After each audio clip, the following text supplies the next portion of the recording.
사도신경으로 우리 신앙을 하나님께 고백하겠습니다. 전능하사 천지를 만드신 하나님 아버지를 내가 믿사오며 그 외아들 우리 주 예수 그리스도를 믿사오니 이는 성령으로 잉태하사 동정녀 마리아에게 나시고 본디오 빌라도에게 고난을 받으사 십자가에 못 박혀 죽으시고 장사한 지 사흘 만에 죽은 자 가운데서 다시 살아나시며 하늘에 오르사 전능하신 하나님 우편에 앉아 계시다가 저리로서 산자와 죽은 자를 심판하러 오시리라. 성령을 믿사오며 거룩한 공예와 성도가 서로 교통하는 것과 죄를 사하여 주시는 것과 몸이 다시 사는 것과 영원히 사는 것을 믿사옵나이다. 아멘. 우리 다 함께 찬송가 151장 만왕의 왕 내 주께서 함께 찬송하도록 하겠습니다.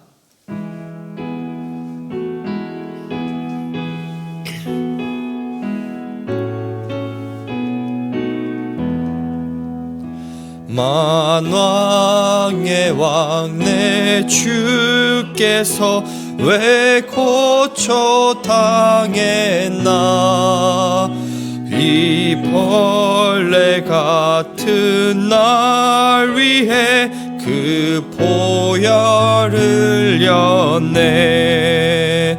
십자가 내가 처음 볼 때에 나의 맘에 큰 고통 사라져. 오늘 믿고서 내 눈 밝았네. 참 내 기쁨 영원하도다. 주 십자가 못 박힘은 속죄함 아닌가. 그 긍휼함과 그 은혜 말할 수 없도다. 십자가 내가 처음 볼 때에 나의 맘에 큰 고통 사라져. 오늘 믿고서 내 눈 밝았네. 참 내 기쁨 영원하도다. 늘 울어도 그 큰 은혜 다 갚을 수 없네. 나 주님께 몸 바쳐서 주의 일 힘쓰리. 십자가 내가 처음 볼 때에 나의 맘에 큰 고통 사라져. 오늘 믿고서 내 눈 밝았네. 참 내 기쁨 영원하도다. 아멘. 오늘 함께 볼 하나님의 말씀은 요한계시록 11장 1절부터 14절 말씀입니다. 요한계시록 11장 1절부터 14절 말씀, 신약성경 409페이지에 있습니다. 다 찾으신 줄 알고 한 조씩 교독으로 읽고 마지막 14절은 같이 읽도록 하겠습니다. 또 내게 지팡이 같은 갈대를 주며 말하기를 일어나서 하나님의 성전과 제단과 그 안에서 경배하는 자들을 측량하되 성전 바깥 마당은 측량하지 말고 그냥 두라. 이것은 이방인에게 주었은즉 그들이 거룩한 성을 42달 동안 짓밟으리라. 내가 나의 두 증인에게 권세를 주리니 그들이 굵은 베옷을 입고 1260일을 예언하리라. 그들은 그 땅의 수 앞에 서 있는 두 감람나무와 곶감이 만일 누구든지 그들을 해하고자 하면 그들의 입에서 불이 나와서 그들의 원수를 삼켜버릴 것이요 누구든지 그들을 해하고자 하면 반드시 그와 같이 죽임을 당하리라. 그들이 권능을 가지고 하늘을 따다 예언을 하느냐가 비가 오지 못하게 또 권능을 가지고 물로 표현하고 아무 때든지 원하는 대로 여러 가지 재앙으로 땅을 치르리라. 그들이 그 증언을 마칠 때에 무적행으로부터 올라오는 짐승이 그들을 더불어 전쟁을 일으켜 그들을 이기고 그들을 죽일 터인즉 그들의 시체가 큰 성길에 있으리니 그 성은 영적으로 하면 소돔이라고 하고 애굽이라도 하니 곧 그들의 주께서 십자가에 못 박히신 것이라. 백성들과 족속과 방언과 나라 중에서 사람들이 그 시체들을 사흘 반 동안 보며 무덤에 장사하지 못하게 하리로다. 이 두 천사가 땅에 사는 자들 괴롭게 하고 땅에 사는 자들이 그들의 죽음을 즐거워하고 기뻐하며 서로 예물을 보내려 하다. 3일 반 후에 하나님께로부터 생기가 그들 속에 들어가매 그들이 발로 일어서니 구경하는 자들이 크게 두려워하더라.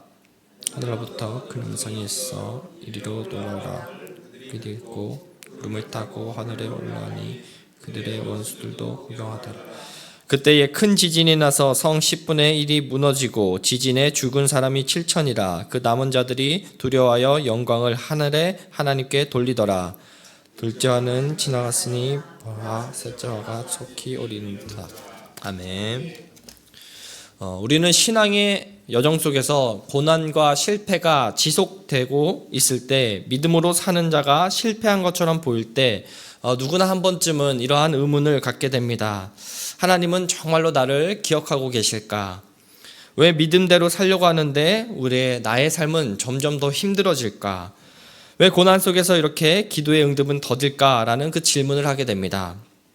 요한계시록에서는 보통 이 시간을 1260일, 오늘 본문에서는 42달 또는 한때, 두때, 반때로 부릅니다. 이것은 상징적인 숫자로서 하나님이 허락하신 그 반드시 끝이 있는 그 고난의 그 시간을 의미합니다. 곧 끝이 없는 그러한 고난이 아니라 철저히 하나님의 주권 아래 놓여있는 그 고난입니다. 요한계시록은 이런 우리의 질문 속으로 깊이 파고들어 다음과 같이 이야기를 해주고 있습니다.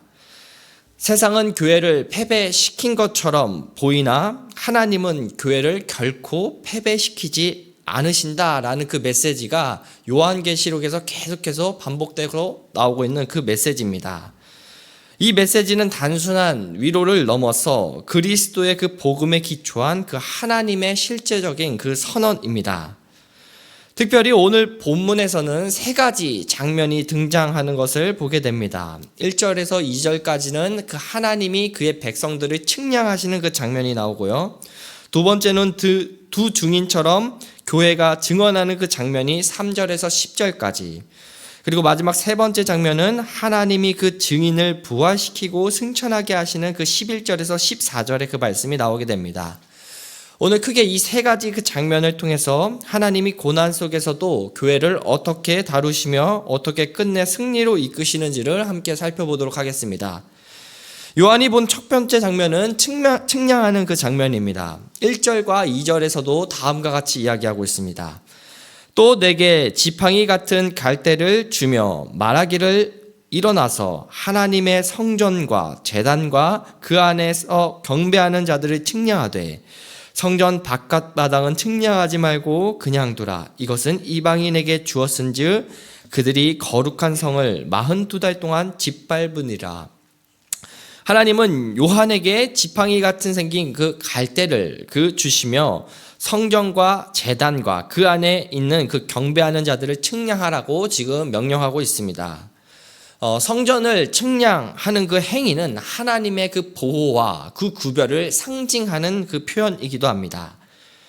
그래서 하나님께서 성전을 측량하신다라는 그 말은 다른 말로 바꿔보면은 너는 내 것이다라는 그 소유에 대한 선언이기도 합니다. 성경에서 측량은 소유를 확인하고 경계를 설정하고 보호의 그 영역을 확정하는 그 행위이기 때문입니다. 즉 하나님께서는 이들은 여전히 내 백성이고 나는 이들을 여전히 알고 있고 이들의 필요를 알고 있고 나는 그들을 결코 잊지 않는다라는 그 의미가 함께 내포되어 있습니다.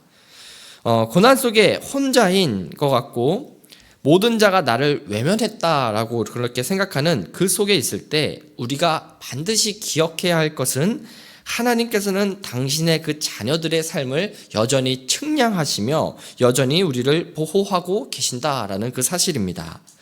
물론 그렇다고 우리들의 그 삶이 온실 속의 그 화조처럼 모든 그 실현에서 우리들의 삶이 다 면제가 되는 것은 아닙니다. 2절에서 바깥 마당은 측량하지 않는다라는 그것은 고난의 그 허용을 뜻하는 것이기도 합니다. 하나님께서 바깥 마당을 측량하라고 명령하시는데, 왜냐하면 바깥 마당은 현재 이방인에게 주어진 것이라고 말하기 때문입니다. 이것은 영적인 하나의 원리를 알려주기도 합니다. 영혼은 완전한 그 하나님의 보호의 그 영역을 알려주기도 하지만, 현재 우리가 있는 이 땅에서의 육체적, 현세적 영역은 고난을 받는 그 허용을 우리가 경험하고 있기 때문입니다. 그래서 고난받는 그 성도는 결코 버려진 것이 아니라는 것을 저희는 다시 한번 확인해 봐야 됩니다. 육체는 공격을 받아도 우리의 영혼은 결코 버려지지 않습니다. 그리스도의 그 피로 사신 그 사람은 결코 하나님의 손에서 빼앗기지 않습니다. 이에 대해서 요한복음 10장 28절에서도 다음과 같은 말씀이 있죠. 내가 그들에게 영생을 주노니 영원히 멸망하지 아니할 것이요 또 그들을 내 손에서 빼앗을 자가 없느니라. 사랑하는 성도 여러분, 혹시 지금 삶의 그 바깥 마당에서 울고 계신 분이 계십니까? 나의 삶이 버려진 자리, 비워진 그 자리처럼 느껴지고 계신 분이 계십니까? 그러나 잊지 마십시오. 하나님께서는 여전히 하나님의 그 자녀의 삶을 아시며 하나님의 그 손에서 붙들고 계십니다. 고난 속에서 하나님이 함께 하심을 그 붙드는 귀한 성도님들 한 분 한 분 되시길 주님의 이름으로 축복합니다. 이제 하나님께서는 이제 두 번째 장면을 우리 앞에, 요한 앞에 펼쳐 보이십니다.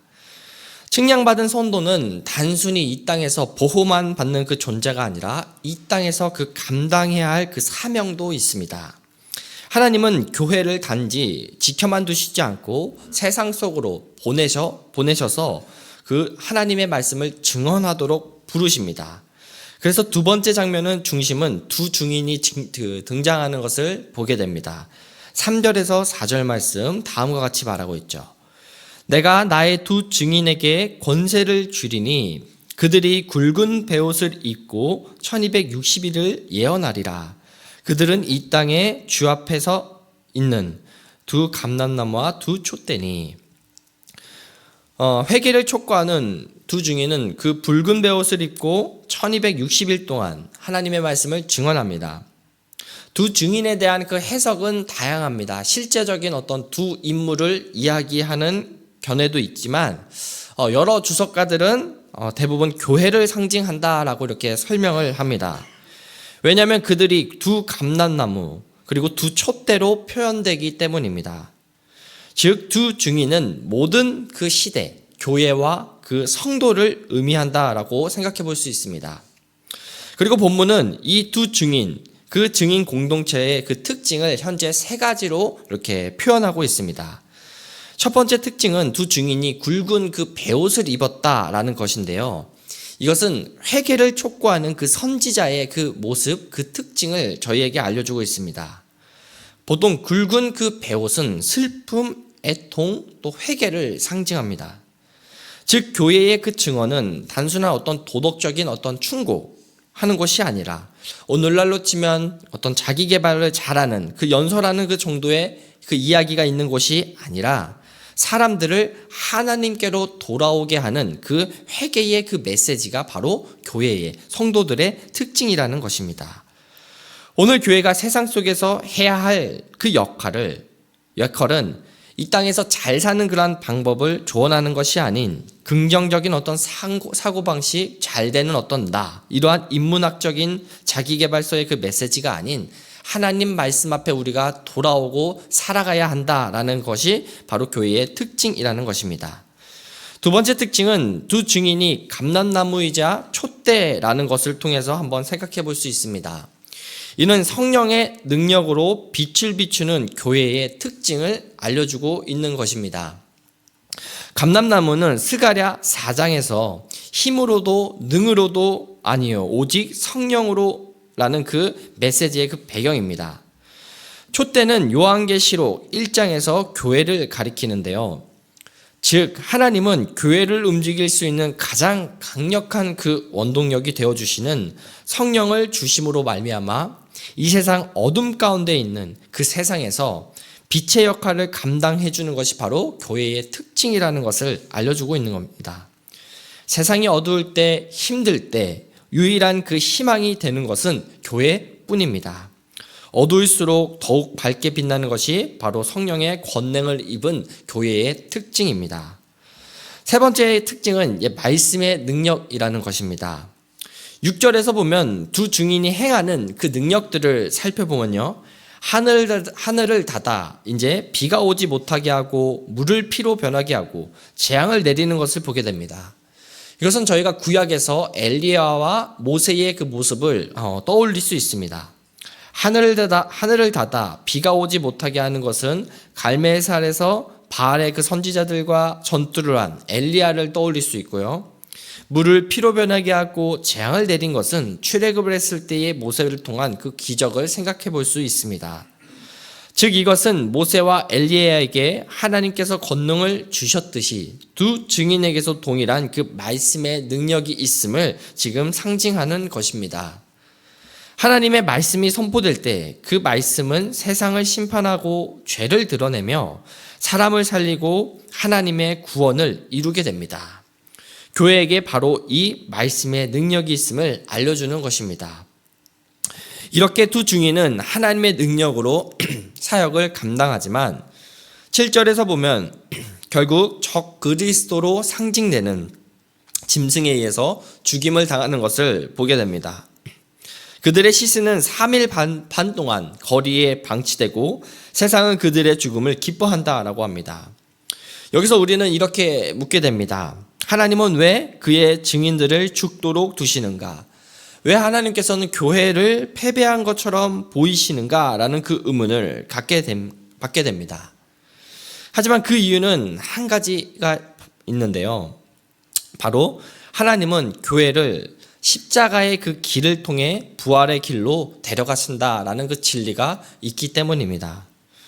우리가 이 말씀에서 주목해야 하는 것은 교회의 승리 방식입니다. 교회는 세상의 방식으로 세상의 원리로 승리하는 그 공동체가 아닙니다. 교회의 승리는 바로 십자가에 있습니다. 교회의 능력이 십자가에 있습니다. 성도가 십자가를 지나지 않으면은 부활이 결코 있지 않습니다. 그렇기에 우리가 오늘날 경험하는 그 억울함, 때로는 있는 어떤 손해들, 고난, 외로움, 그러한 것들은 내가 잘못 살았기 때문이 아닌, 내가 실패자로 있기 때문이 아닌 두 증인의 자리로 서 있기 때문이라는 것을 저희는 다시 한번 기억해야 합니다.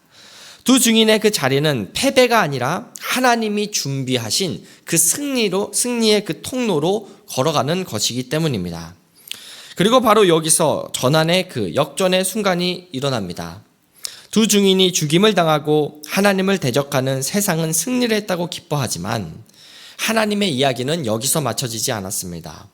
오히려 진짜 이야기는 이제부터 시작이 되었습니다. 그리고 이제 세 번째 그 장면이 펼쳐집니다. 11절에서는 이렇게 말합니다. 3일 반 후에 하나님께로부터 생기가 그들 속에 들어가매 그들이 발로 일어서니 구경하는 자들이 크게 두려워하더라. 창세기에서 하나님께서 사람을 지으시고 흙으로 빚으시고 그곳에 생기를 넣어 살아있는 그 아담을 만드셨듯이 하나님께서는 죽어있는 두 증인에게 다시 생기를 불어넣으시며 그들을 일으키십니다. 이것은 단순한 그 기적을 넘어서 모습을 넘어서 교회의 그 부활 신앙을 이야기합니다. 두 증인의 그 부활은 교회가 끝나지 않는다라는 그 상징을 넘어서 성도가 그리스도와 함께 부활하는 그 종말론적 최후의 그 승리를 예고하는 그림입니다. 어둠이 빛을 이길 수 없듯 세상은 결코 교회를 이길 수 없음을 하나님께서는 저희들에게 선언하고 계시는 겁니다. 또한 세상은 두 증인의 그러한 다시 부활함과 승천하는 그 모습을 보며 두려움에 빠집니다. 하나님은 두 증인을 하늘로 올리신다라고 11절에서 14절에서 말씀하고 있습니다. 세상은 현재 이것을 보고 어찌할 수 없는 바를 보며 두려워하고 있습니다. 이는 교회의 궁극적인 승리를 의미하며 하나님의 구원 계획이 세상의 그 도전을 넘어선다라는 것을 알려줍니다. 그리고 마지막 심판과 회개가 동시에 일어나고 있음을 보게 됩니다. 큰 지진이 일어나서 도시의 10분의 1이 무너지지만 그 가운데서 하나님께 영광을 돌리는 자들이 나타나게 되는 것을 보게 됩니다. 교회에 충성된 증언과 고난은 세상의 심판을 가져올 뿐만 아니라 동시에 회개와 구원을 가져온다라는 것을 알려줍니다. 이것이 바로 오늘 본문에서 말하고 있는 그 하나님의 역전입니다. 말씀을 뵙겠습니다. 사랑하는 성도 여러분, 오늘 본문에서 나온 그 세 장면을 보고 우리는 하나님이 주시는 그 한 가지의 그 결론을 다시 한번 붙잡아야 됩니다. 하나님께서는 하나님의 말씀을 증언하는 교회를, 당신의 그 자녀를, 성도를 결코 패배로 끝내지 않으신다라는 것입니다. 그러므로 우리는 세 가지를 기억해야 합니다. 하나님은 우리를 측량하신다라는 그 사실입니다. 우리가 하나님의 것이라는 것입니다. 고난 속에서도 우리의 영혼은 절대로 버려지지 않고 하나님은 결코 우리를 잊지 않으십니다. 두 번째로는 우리가 세상 속에서 살아가야 될 그 사명, 두 증인처럼 세상 속에서 우리는 진리를 증언하고 살아가는 것 잘하는 것을, 우리의 그것이 사명이라는 것을 기억해야 합니다. 굵은 베옷의 그 마음으로, 성령의 그 능력으로 말씀의 권세를 갖고 우리가 오늘 이 땅을 살아가야 합니다. 마지막 세 번째로 패배한 것처럼 보이는 그 순간이 바로 부활의 그 준비임을 알고 우리는 이 땅에서 담대하게 나아가야 합니다.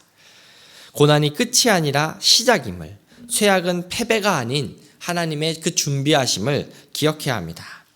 그러므로 사랑하는 성도 여러분, 각자가 겪고 있는 그 1260일의 그 고난의 속에서도 하나님이 우리를 측량하고 계심을 기억하게 바랍니다. 그리고 우리의 이야기는 아직 끝나지 않고 하나님께서는 반드시 우리들의 삶을 일으키십니다. 오늘 이 사실을 기억하며 나아가는 귀한 성도님들 한 분 한 분 되시길 주님의 이름으로 축복하고 기도합니다. 오늘 말씀을 갖고 세 가지를 기도하길 바랍니다. 먼저 첫 번째로는 역경과 고난의 현장 속에서도 나를 측량하고 계시는 그 하나님의 손길을 우리가 의지하고 그 손길을 바라보게 해달라고 기도하길 바랍니다. 두 번째로는 우리들의 그 최후, 그리스도인의 그 최후는 이미 승리라는 그 사실을 기억하며 삶 속에 있는 그 작은 실패, 그 작은 어려움 속에서 우리가 담대함과 소망을 잃지 않게 해달라고 함께 기도하길 바랍니다. 마지막 다락방 기도 제목입니다. 다락방 순원들이 고난 중에서도 하나님의 그 사랑 안에서 주의 역사하심을 경험하며 그것이 감사의 간증이 되게 해달라고, 우리 이 세 가지 기도 제목을 갖고 함께 마음을 모아 함께 기도하며 나아가겠습니다. 사랑이 많으신 하나님 아버지, 감사합니다. 하나님, 우리들의 삶이 때로는 너무나도 힘들고 그 힘듦이 지속됨으로 말미암아 하나님, 이 고난이 언제까지 계속되는지, 이 고난 속에서 우리의 마음이 때로는 너무나도 어려워져서 나를 하나님께서는 잊지는 않으셨는지, 하나님, 너무나도 그러한 여러 가지 그 어려움들이, 여러 가지 시험과 유혹되는 그 마음들이 우리를 하나님 덮을 때가 너무나도 많이 있습니다. 하지만 하나님, 이 시간 다시 한번 기억하는 것은 나를 여전히 측량하시고 보호하시는